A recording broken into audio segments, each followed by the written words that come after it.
നമസ്കാരം, ഏവർക്കും സ്ക്രിബിൾസിലേക്ക് സ്വാഗതം. ഞാൻ രശ്മി ജയപ്രകാശ്, RCTയുടെ ഫാക്കൽറ്റി. ഇന്ന് നമ്മൾ നോക്കാൻ പോകുന്ന ടോപ്പിക് ഡിവോഴ്സ്. മാരീഡ് ആയിട്ടുള്ള രണ്ട് വ്യക്തികൾ തമ്മിൽ പൊരുത്തപ്പെടാൻ പറ്റാതെ, ഒരുമിച്ച് താമസിക്കാൻ സാധിക്കാതെ, ഒരുമിച്ച് ജീവിതം മുന്നോട്ട് പോകാൻ പറ്റാതെ വരുമ്പോഴാണ് ഡിവോഴ്സിലേക്ക് പോകുന്നത്. ശരിക്കും ഡിവോഴ്സ് എന്ന് പറയുന്നത് ഒരു പെയിൻഫുൾ പ്രോസസ്സ് തന്നെയാണ്. അതുകൊണ്ട് തന്നെ ഇതിന് ഹീലിംഗ് പീരീഡ് ആവശ്യമാണ്. വിവാഹ ജീവിതത്തിൽ രണ്ടുപേരും രണ്ട് ബാക്ക്ഗ്രൗണ്ടിൽ നിന്ന് വന്നവരാണ്, രണ്ട് കൾച്ചറാണ്, രണ്ട് വേവ് ലെങ്ത് ആണ്. അപ്പോൾ സ്വാഭാവികമായും ചെറിയ ചില തർക്കങ്ങളും വഴക്കുകളും ഒക്കെ ഉണ്ടായേക്കും. പക്ഷേ അതൊക്കെ ചില ചെറിയ വിട്ടുവീഴ്ചകൾ കൊണ്ട് നമുക്ക് മുന്നോട്ട് പോകാവുന്നതാണ്.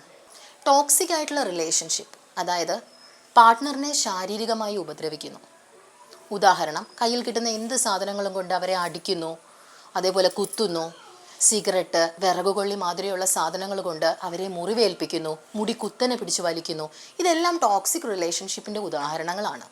അതേപോലെ തന്നെ മാനസിക വിഭ്രാന്തിയുള്ള ആൾക്കാരുടെ പേരൻസ് അത് ഹൈഡ് ചെയ്ത് വെച്ച് വിവാഹം കഴിഞ്ഞാൽ എല്ലാം ശരിയാവുമെന്ന വിശ്വാസത്തിൽ ഇവരെ വിവാഹം ചെയ്തു കൊടുക്കുന്നു. 10-30 വയസ്സായിട്ടും പാരൻസ് വിചാരിച്ചിട്ട് ശരിയാകാത്ത ഈ സ്ത്രീയോ പുരുഷനോ ഒരു സുപ്രഭാതത്തിൽ വന്ന പെണ്ണോ ചെറുക്കനോ വിചാരിച്ചു കഴിഞ്ഞാൽ എന്തെങ്കിലും മാറ്റം ഉണ്ടാവുമോ? ഒരു വ്യക്തിയുടെ മാത്രമല്ല, 2 വ്യക്തികളുടെ ജീവിതമാണ് അവിടെ താറുമാറാവുന്നത്. ഇത്തരത്തിലുള്ള ആൾക്കാരുടെ ജീവിതവും ജീവനും ഒക്കെ അപകടത്തിലാണ്. അതുകൊണ്ട് ഡിവോഴ്സ് അല്ലാതെ അവർക്ക് വേറെ ഓപ്ഷനില്ല. ഇതുപോലെ കാര്യങ്ങളെല്ലാം ഹൈഡ് ചെയ്ത് വിവാഹത്തിലേക്ക് നയിക്കുമ്പോഴേക്കും ഒരാളുടെ ലൈഫ് മാത്രമല്ല നഷ്ടപ്പെടുന്നത്, 2 ആൾക്കാരുടെ ലൈഫാണ് പോകുന്നത്. ഇത്രയും മാനസിക പ്രശ്നങ്ങളും അനുഭവിച്ച് ഇവർ വീട്ടിൽ വന്ന് നിന്നാലോ? അവിടെയും പ്രശ്നം. കാരണം വിവാഹം കഴിഞ്ഞ ഒരു സ്ത്രീ സ്വന്തം വീട്ടിൽ ഒരാഴ്ചയോ 2 ആഴ്ചയോ വന്നിരുന്നാൽ അപ്പം തന്നെ നാട്ടുകാരുടെ ചോദ്യമാണ്, വീട്ടിലേക്ക് പോയില്ലേ? എന്താ ഇവിടെ നിൽക്കുന്നത്? അവരുടെ ചെലവിനല്ല ജീവിക്കുന്നത്. സ്വന്തം വീട്ടിൽ വന്ന് നിൽക്കണമെങ്കിൽ വേറെ ആൾക്കാരുടെ അനുവാദം വേണ്ട ഒരു അവസ്ഥയാണ് ഇന്ന് കാണുന്നത്. കാര്യങ്ങളെല്ലാം അറിഞ്ഞിട്ട് പോലും നാട്ടുകാരുടെ ചോദ്യമുണ്ട്, തിരിച്ചു പോയില്ലേ, എന്നാണ് പോകുന്നത്. എന്താ കാര്യം? ആരാൻ്റെ അമ്മയ്ക്ക് ഭ്രാന്ത് പിടിച്ചാൽ കാണാൻ നല്ല ചേല. സ്വന്തം കുടുംബത്തിൽ ഈ പ്രശ്നം വരുമ്പോൾ മാത്രമേ അവർക്ക് മനസ്സിലാവത്തുള്ളൂ ഈ പ്രശ്നത്തിൻ്റെ ഇൻറ്റൻസിറ്റി എന്താണെന്നും ആ കുടുംബം അനുഭവിക്കുന്ന ബുദ്ധിമുട്ട് എന്താണെന്നും. മേൽപ്പറഞ്ഞവ മാത്രമല്ല ഡിവോഴ്സിൻ്റെ കാരണങ്ങൾ. മദ്യപാനം, മയക്കുമരുന്ന്, മാനസിക പീഡനങ്ങൾ, അതേപോലെ തന്നെ എക്സ്ട്രാ മാരിറ്റൽ അഫയേഴ്സ്, ഇതെല്ലാം ഡിവോഴ്സിൻ്റെ മറ്റ് കാരണങ്ങളാണ്. ഡിവോഴ്സ് എന്ന് പറയുന്നത് ഒരു പെയിൻഫുൾ പ്രോസസ്സ് തന്നെയാണ്. വിവാഹം നല്ല രീതിയിൽ മുന്നോട്ട് കൊണ്ടുപോകണം, അല്ലെങ്കിൽ വിവാഹ ജീവിതം നല്ല രീതിയിൽ മുന്നോട്ട് കൊണ്ടുപോകണം എന്നല്ലേ നമ്മൾ ആഗ്രഹിക്കുന്നത്? ആരും ആഗ്രഹിക്കുന്നില്ലല്ലോ ഡിവോഴ്സ്. അത് സംഭവിച്ചു പോകുന്നതാണ്. ചില പ്രത്യേക സാഹചര്യങ്ങളിൽ അങ്ങനെയുള്ള ഡിസിഷൻ എടുക്കേണ്ടി വരുന്നു. തിരിച്ച് അവരവരുടെ വീടുകളിലേക്ക് എത്തുമ്പോൾ വല്ലാത്ത മാനസിക സമ്മർദ്ദവുമായിട്ടായിരിക്കും അവൾ വീട്ടിൽ വരുന്നത്. മേൽപ്പറഞ്ഞ പല കാരണങ്ങളും ഡിവോഴ്സിന് കാരണങ്ങളാകാറുണ്ട്. വളരെ മാനസിക സമ്മർദ്ദത്തിലായിരിക്കും ഇവർ വീട്ടിൽ വരുന്നത്. അവർക്കൊരു ഹീലിംഗ് പീരീഡ് ആവശ്യമാണ്. വീട്ടിലുള്ള ആൾക്കാർ, അല്ലെങ്കിൽ കുടുംബത്തിലുള്ള ആൾക്കാർ, നമ്മളുടെ ചുറ്റുമുള്ള ആൾക്കാർ ഇത്തരത്തിലുള്ള ആൾക്കാരെ സപ്പോർട്ട് ചെയ്യുകയാണ് വേണ്ടത്. ജീവന് വരെ ആപത്താകുന്ന ഒരു സമയത്താകും നമ്മളുടെ സുഹൃത്തുക്കൾ ഇങ്ങനൊരു ഡിസിഷൻ എടുക്കുന്നത്. ആ ഡിസിഷനെ നമ്മൾ പിന്തുണയ്ക്കുക തന്നെ വേണം. കാരണം പിന്തുണച്ചില്ല എങ്കിൽ നാളെ അവർ ഇല്ലാതെയാവും ഈ ഭൂമിയിൽ. കാരണം അവർ അനുഭവിക്കുന്ന ബുദ്ധിമുട്ട് എന്താണെന്നുള്ളത് അവർക്ക് മാത്രമേ അറിയുള്ളൂ. അതിൻ്റെ ഇൻറ്റൻസിറ്റി എന്താണെന്നുള്ളത് നമ്മൾ മനസ്സിലാക്കിയിട്ടുണ്ട് എങ്കിൽ നമ്മൾ കുടുംബക്കാരും ആത്മസുഹൃത്തുക്കളും അവർക്ക് സപ്പോർട്ട് ചെയ്യണം. ഏതൊക്കെ രീതിയിൽ നമുക്കിവരെ സപ്പോർട്ട് ചെയ്യാം?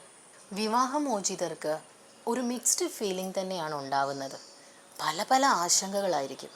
കുട്ടിയുടെ പഠനം, ഫിനാൻസ് എങ്ങനെ ഹാൻഡിൽ ചെയ്യും, അതേപോലെ തന്നെ ഒരു വരുമാന മാർഗം ഇല്ലാത്ത ആൾക്കാരാണെന്നുണ്ടെങ്കിൽ എങ്ങനെ മുന്നോട്ട് പോകും ജീവിതം, മറ്റുള്ളവർക്ക് ബാധ്യതയായി മാറുമോ, കുടുംബത്തിനൊരു ബാധ്യതയാകുമോ, ഇങ്ങനെയുള്ള ചിന്തകളെല്ലാം ഇവരെ ഒരുപാട് അലട്ടുന്നതാണ്. ആദ്യം ചെയ്യേണ്ട സപ്പോർട്ടാണ് നല്ലൊരു ലിസണർ ആവുക എന്നുള്ളത്. ഈ സമയത്ത് നിങ്ങൾ ഉപദേശങ്ങളല്ല കൊടുക്കേണ്ടത്, അവർക്ക് സാന്ത്വനമാണ് ഏകേണ്ടത്. കാരണം ഒരുപാട് ഉപദേശങ്ങൾ അവർ ഓൾറെഡി കേട്ടതാണ്, എന്നിട്ടാണ് അവർക്ക് ഇങ്ങനൊരു ഡിസിഷൻ എടുക്കേണ്ടി വന്നത്. അപ്പം ഈ ഒരു ഡിസിഷൻ എടുത്തു കഴിഞ്ഞു. ഈ ഒരു സമയത്ത് നിങ്ങൾ എന്തെങ്കിലും ഉപദേശിച്ചിട്ട് അവരുടെ ചെവിയിലേക്ക് കയറില്ല. ഈ സമയത്ത് അവർക്ക് പറയാൻ ഒരുപാട് കാര്യങ്ങൾ കാണും. ആ കാര്യങ്ങളെല്ലാം നിങ്ങൾ കേട്ടിട്ട് നോൺ ജഡ്ജ്മെൻ്റലായിട്ട് വേണം നിങ്ങൾ അവരുടെ കൺസേൺസ് കേൾക്കാനായിട്ട്. അതേപോലെ സിംഗിൾ പാരൻസ് ആണെങ്കിൽ ഇനി എങ്ങനെ ഭാവിയിൽ കുഞ്ഞിൻ്റെ കാര്യങ്ങൾ നോക്കും എന്നുള്ളതിനെക്കുറിച്ചുള്ളൊരു വല്ലാത്ത വ്യാകുലത അവർക്കുണ്ടാവും. ചിലപ്പോൾ അതിൻ്റെ ഭാഗമായി സ്വന്തം കുട്ടിയെ ശ്രദ്ധിച്ചു എന്ന് പോലും വരില്ല. അപ്പം നമ്മുടെ വീട്ടുകാരും സുഹൃത്തുക്കളും ആദ്യം ചെയ്യേണ്ട മറ്റൊരു കാര്യമാണ് കുട്ടിയുടെ കാര്യങ്ങൾ നല്ല രീതിയിൽ ശ്രദ്ധിക്കുക. കുട്ടി ഹാപ്പി ആക്കാനായിട്ട് ശ്രമിച്ചു കഴിഞ്ഞാൽ തന്നെ ഈ സിംഗിൾ പാരൻറ്റും കുറച്ചൊക്കെ ഒന്ന് ശരിയായി വരും.